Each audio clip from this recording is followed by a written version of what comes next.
मैंने कहा आप इकट्ठा हो, राजनीति से ऊपर उठ करके कैसे जाट कौम इस प्रदेश में सत्ता में आए, इसके लिए आप अपने मतभेद भुलाओ और इकट्ठे होकर के इस लड़ाई को लड़ो, ताकि आने वाले समय में कोई दूसरा व्यक्ति इस किस्म के छिटाकसी आपकी कौम पे ना कर सके।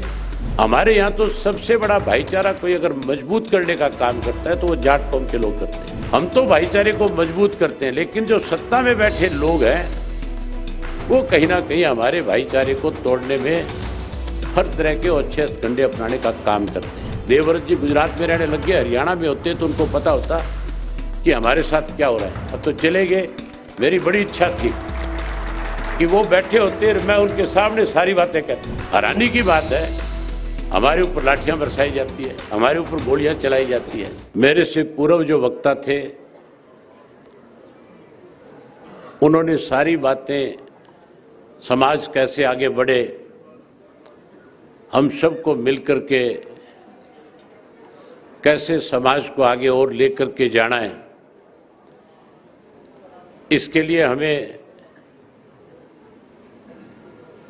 आपस में, चाहे हमारे राजनीतिक रिश्ते ठीक ना हो, लेकिन समाज कैसे आगे बढ़े इसके लिए हमें राजनीति से ऊपर उठ करके सबको एक मंच पे इकट्ठा होकर के समाज को आगे ले जाने में अपनी जिम्मेवारी निभानी चाहिए। ये सारी बातें मेरे से पहले बहुत विस्तार से बताई गई। गवर्नर साहब ने बहुत खुल करके आपके बीच में चर्चा करी। एक किस्सा भी बहुत बढ़िया सुनाया उन्होंने कि कैसे वक्त में एक मामूली जाट ने जो भेड़ बकरी चढ़ाने का काम करता था, उसने कैसे लोगों को संगठित किया, कैसे मुसलमान से लड़े, कैसे अपनी कौम को उन्होंने बचाने का काम किया। उनकी अगली पीढ़ी ने उन्हीं से शिक्षा लेकर के कौम को हमेशा आगे बढ़ाने में बड़ी जिम्मेवारी निभाई। चौधरी वीरेंद्र सिंह जी ने भी सारी बातें आपके सामने रखी। मेरी ख्याल अब कोई ऐसा इशू है नहीं कोई बचा हुआ जिस पे कोई चर्चा की जा सके, लेकिन मुझे मंच पे बुलाया गया। मैं विशेष रूप से पलसानिया जी का, कलवानिया जी का आभारी हूं कि उन्होंने आज मुझे आपके बीच में बुला करके आप सब लोगों से रूबरू होने का जो मुझे सौभाग्य प्राप्त हुआ, उसके लिए मैं इनका बहुत आभारी हूं। साथियों, शिक्षा की बात चली, बिजनेस की बात चली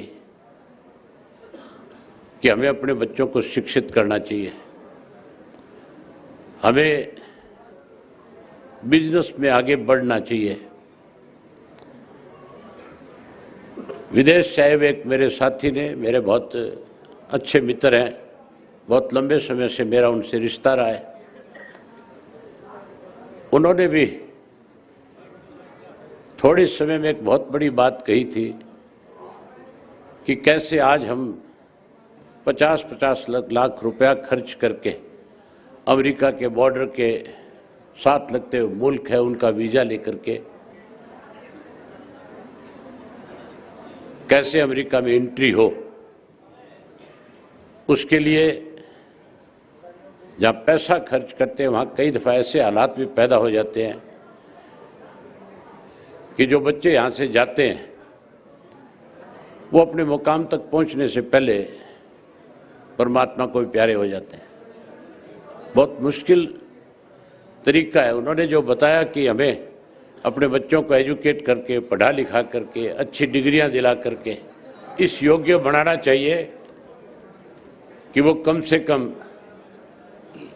जब विदेश में जाना चाहे तो उनकी डिमांड हो वहाँ पे कि उनको वहाँ की कंपनियां स्वयं यहाँ से वीज़ा ले करके उन मुल्कों में जॉब दे।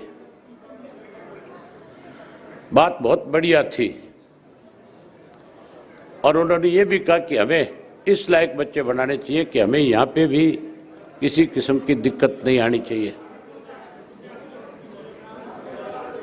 लेकिन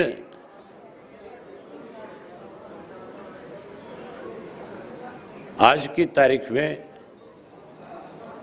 जहां हमें एजुकेशन पे ध्यान देना चाहिए,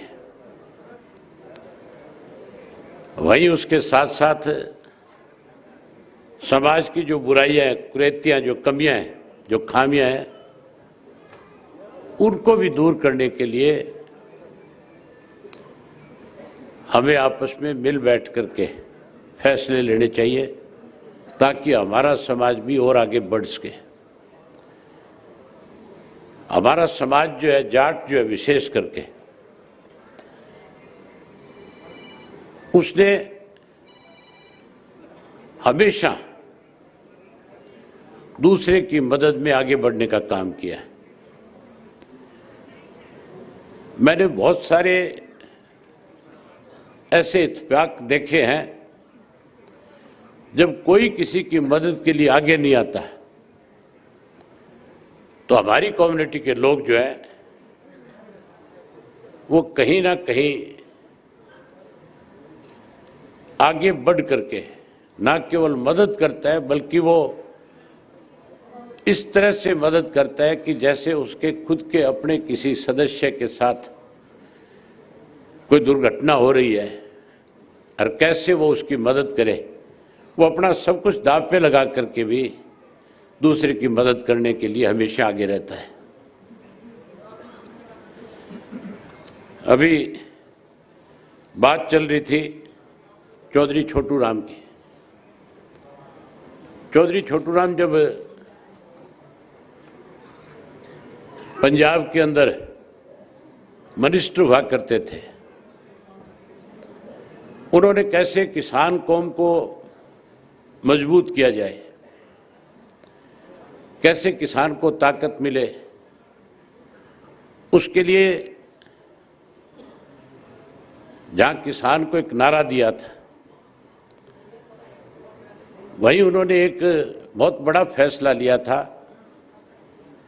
उस फैसले का जिक्र मेरे ख्याल मेरे आने से पहले किसी ने किया होगा तो अलग बात है। एक बार किसान के खेत के गेहूं पक करके तैयार हो गई थी। वो रेवेन्यू मिनिस्टर थे और उस वक्त के कोई गवर्नर जो थे, उन्होंने चौधरी छोटू राम को बुला करके कहा था कि हमें किसान की सारी गेहूं जो है इस मूल्य पे चाहिए। 1 रुपया शायद बढ़ाया गया था और चौधरी छोटू राम ने कहा कि अगर आप 1 रुपया बढ़ा करके किसान से गेहूं लेना चाहोगे तो फिर आप किसान के साथ जो है जबरदस्ती कर रहे हैं। उन्होंने कहा कि इसका भाव बढ़ाओ ताकि मैं किसान को इस बात के लिए राजी कर लूं कि वो अपनी फसल आपको दे। लेकिन वो गवर्नर जो था अहंकारी था, उसने उनकी बात को स्वीकार नहीं किया और उसने कहा कि अगर इस तरह से नहीं दोगे तो फिर हमें आपसे कैसा बर्ताव करके गेहूं लेनी है वो फिर हम अपने आप फैसला करके ले लेंगे। चौधरी छोटू राम ने कहा कि पहले तो मैं सोच सकता था, लेकिन अब तो अगर भाव नहीं बढ़ाओगे तो मैं किसान को इस बात के लिए तैयार कर लूंगा, वो खड़ी फसल को आग लगा करके अपनी गेहूं सारी की सारी खेत में जलाने का काम कर लेगा, लेकिन आपको नहीं देगा। और आखिर उस अंग्रेज को झुकना पड़ा, गेहूं के भाव बढ़ाने पड़े और किसान को चौधरी छोटू राम ने एक बड़ी ताकत देने का काम किया था। आज हम इसीलिए तो अपनी जितने भी तस्वीरें आपके सामने ऊपर लगी हुई है, इन सबको इस बात के लिए याद करते हैं कि इन सब ने अपने राजनीतिक जीवन में कोई ना कोई अहम फैसले जरूर लिए थे, जिसकी वजह से आज ये हमारे लिए पूजनीय है। आज हम इनको याद करके आज भी हम इनसे कुछ ना कुछ सीखते हैं। इनके ऊपर लिखी जो किताबें हैं, जो पुस्तकें हैं, जो हिस्ट्री है इनकी, उससे भी आज बहुत कुछ सीखने को मिलता है। आज सबसे बड़ी जरूरत है हमें इकट्ठा होने की। पिछले साल जयपुर में भी इसी तरह का एक सम्मेलन था और मुझे उस सम्मेलन के अंदर बुलाया गया था। जब मुझे आमंत्रित किया गया बोलने के लिए, समय का अभाव था। उस वक्त वहां के जो चीफ मिनिस्टर थे अशोक गहलोत साहब, जो आज भी मुख्यमंत्री है, उन्होंने एक इंटरव्यू दिया था। उनके यहाँ पे एक विवाद चल रहा था, उनकी सरकार में बैठे लोग उनका विरोध कर रहे थे और इस किस्म की चर्चा थी कि किसी भी दिन इनकी सरकार जा सकती है।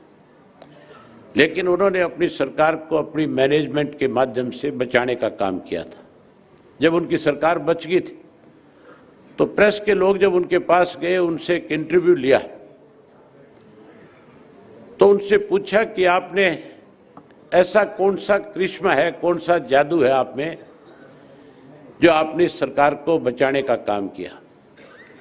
बड़ी हैरानी की बात थी। उन्होंने अपने इंटरव्यू में कहा था कि मैं सैनी समाज का इकलौता व्यक्ति हूं, माली समाज का इकलौता एमएलए हूं और मैं तीसरी बार मुख्यमंत्री हूं। जब मैं मुख्यमंत्री बन सकता हूं तो फिर सरकार चलाना और सरकार को मैनेज करना मेरे लिए मुश्किल काम नहीं है। और वहां पे बहुत सारे जो है जाट समाज के मेंबर पार्लियामेंट, विधायक और जाट समाज के प्रमुख लोग जो थे वो आए हुए थे, मंच पे बैठे थे। मैंने उनसे कहा था कि आपके लिए बहुत बड़ा चैलेंज है। आपकी आबादी 27% से ज्यादा राजस्थान में है और 27% से ज्यादा आबादी वाली और कोई कौम राजस्थान में नहीं है। ना राजपूत है, ना मीणा है, ना गुर्जर है। वहां ये 4 बड़ी जातियां हैं। इनमें सबसे बड़ी जाति अगर कोई है तो वो जाट है। और मैंने कहा ये अशोक गहलोत ने जो इंटरव्यू में बात कही है, ये आपको चैलेंज किया एक तरह से कि 27% वाले भी जो हैं उन पे भी मैं आज राज कर रहा हूं।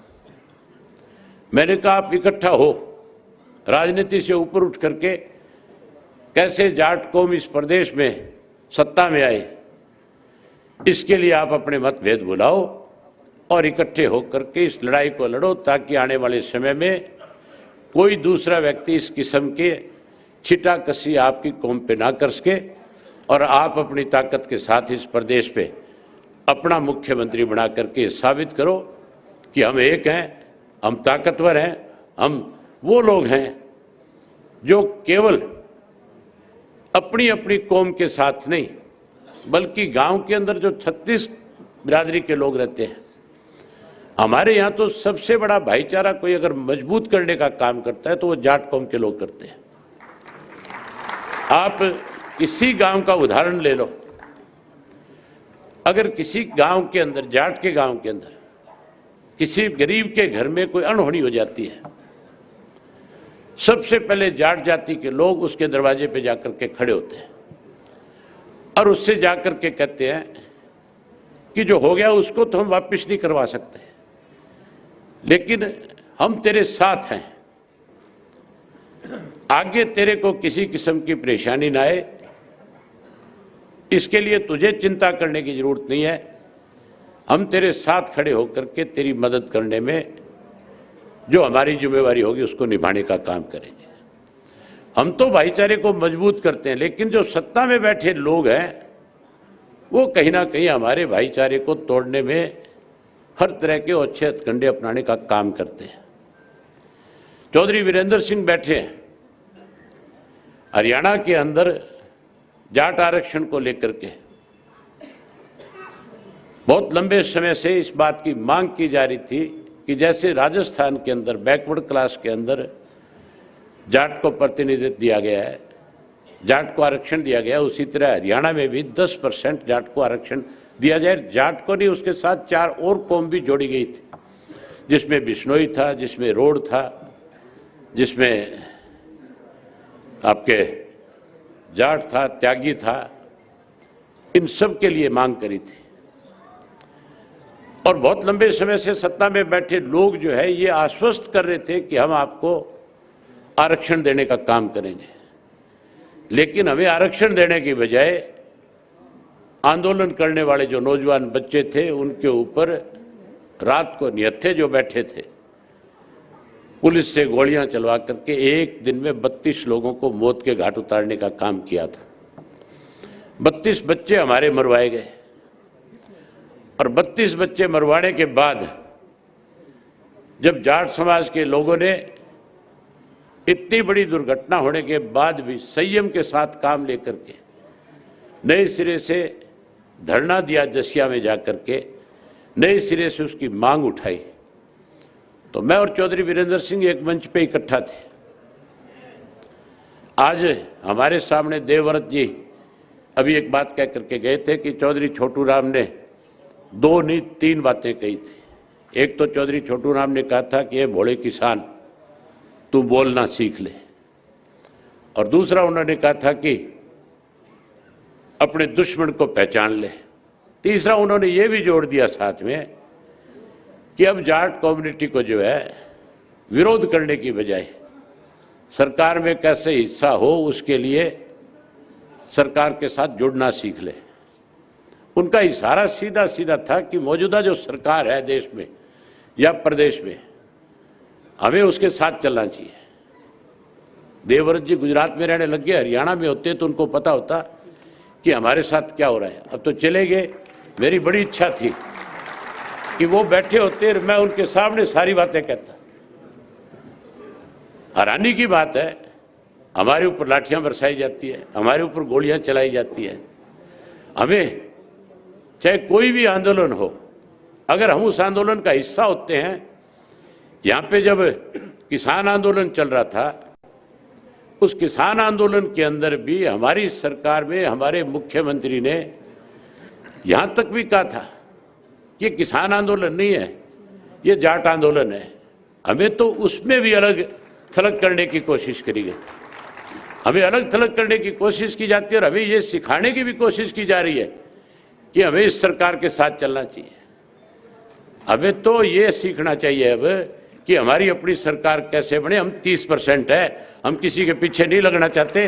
कोई हमारे पीछे लगे तब जा करके आप ये मान के चलो हम 30% वाले,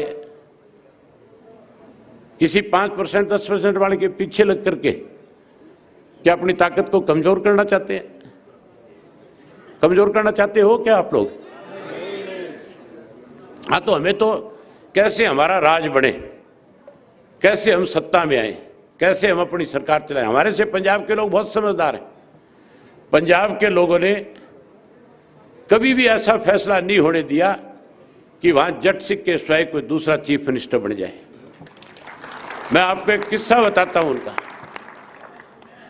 इससे पिछला जो चुनाव था पंजाब के अंदर, उस वक्त भी इस किस्म के हालात थे, इस किस्म की चर्चा थी कि आप पार्टी सत्ता में आएगी। और उस वक्त में केजरीवाल ने किसी का चीफ मिनिस्टर का नाम तय नहीं किया था। उसकी नीयत यह थी कि दाव लगे कहीं ना कहीं तू पंजाब का चीफ मिनिस्टर बने। पंजाब के जो जट सिख मतदाता थे उसको ये बात समझ में आ गई थी कि अगर गलती से भी आप पार्टी को सत्ता में ले आए तो फिर केजरीवाल चीफ मिनिस्टर बन जाएगा, फिर तुम्हारे हाथ से सत्ता चली जाएगी। इसलिए उन्होंने बादल साहब को वोट देने की बजाय कांग्रेस को वोट देकर के अमरिंदर सिंह को चीफ मिनिस्टर बना दिया था। बना दिया था कि नहीं बना दिया था? अब की बार जो है भगवंत मान का जब नाम आ गया था तो फिर वहां के जो मतदाता थे वो कांग्रेस से भी परेशान हो चुके थे और वो अकाली दल को भी सत्ता में नहीं लेकर आने देना चाहते थे। बावजूद उसके उन्होंने, क्योंकि भगवंत मान का नाम आ गया था, एक जट सिख का नाम आ गया था, इसलिए उन्होंने आप पार्टी को सत्ता में लाने का काम किया। सत्ता में कैसे आओ, इसके लिए हम सबको सोचना चाहिए। हम सबको उसको, कौन आपकी ताकत बन सकता है, कौन आपको आगे बढ़ा सकता है, कौन आगे लेकर के जा सकता है। हम चौधरी छोटू राम को क्यों याद करते हैं? इसीलिए करते हैं ना कि चौधरी छोटू राम जब सत्ता में थे तो उन्होंने आपकी कम्युनिटी के लिए बहुत अच्छे काम किए थे, बहुत अच्छे फैसले लिए थे, इसीलिए याद करते हो ना। चौधरी चरण सिंह को हम क्यों याद करते हैं? उन्होंने किसानों की बहुत बड़ी लड़ाई लड़ी, बहुत बड़ी पैरवी करी, प्रधानमंत्री के पद पे रह करके अच्छे फैसले लिए, यूपी के चीफ मिनिस्टर के तौर पे उन्होंने बहुत अच्छे काम किए।